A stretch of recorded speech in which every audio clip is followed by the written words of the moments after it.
They were dedicated professionals killed when their water bombing plane crashed in what's now being called the state's darkest summer ever.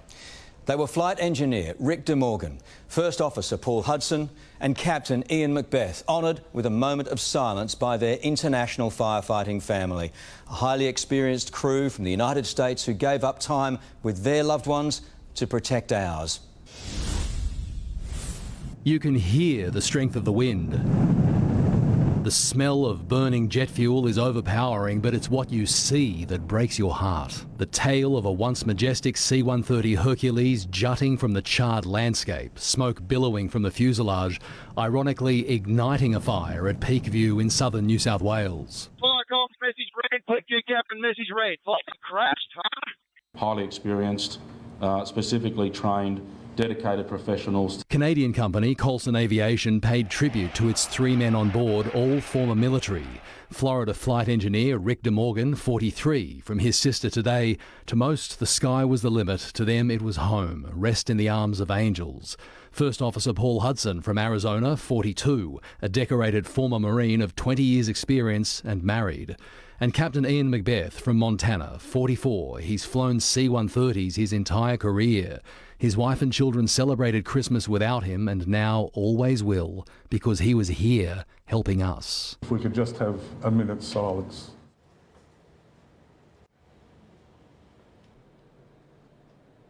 A Canadian, a New Zealander, an Australian.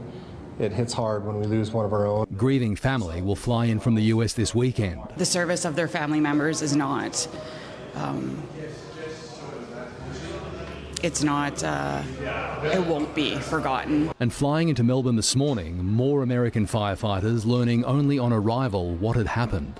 Every one of us feels the sadness from yesterday. It's a tragic loss and we really feel for those people. Coulson executives have grounded part of their fleet. They arrive in Australia tomorrow. Police, hazmat, fire and rescue and air safety investigators remain at the site. Still no definitive clues on why. The aircraft had just released a line of fire retardant prior to the impact. In its final moments, the water bomber was flying around 2,000 metres above sea level, only 1,000 metres above the snowy mountains. It picks up speed, swoops north and slows dramatically from 444 kilometres an hour to 250, now just a few hundred metres above ground. There is a sharp turn, then impact. Whether a human or mechanical error, there was simply no time to react. It could also have been freak weather created by the fire front. Parliament's flag flew at half-mast today, the news headlining in America. Breaking news overnight, 3 Americans killed. Tanker plane flown by Americans goes down. With condolences offered by Vice President Mike Pence. A memorial for fallen firefighters is planned for February 23. It will include the Americans. If your various jurisdictions need to put your hand up for assistance from us, let me promise you that we'll be there. We'll be there. Robert Ovadia, 7 News. Let's get more on the investigation now. Olivia Leeming is at the RFS base at Numarala. Olivia, this is going to be a complex investigation.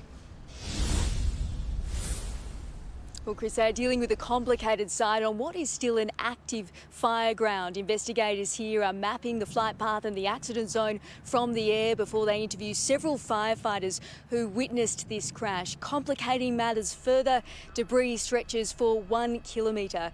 There's no suggestion that there was any systemic fault with the plane, but they will be looking closely at those maintenance records the owners are bringing with them to Australia tomorrow. Working now too to recover the remains of those 3 men before their families land this weekend. But it will be some time before they too learn why this plane struck such a tragic end. Chris? All right, Olivia Leeming there live for us tonight. Thank you.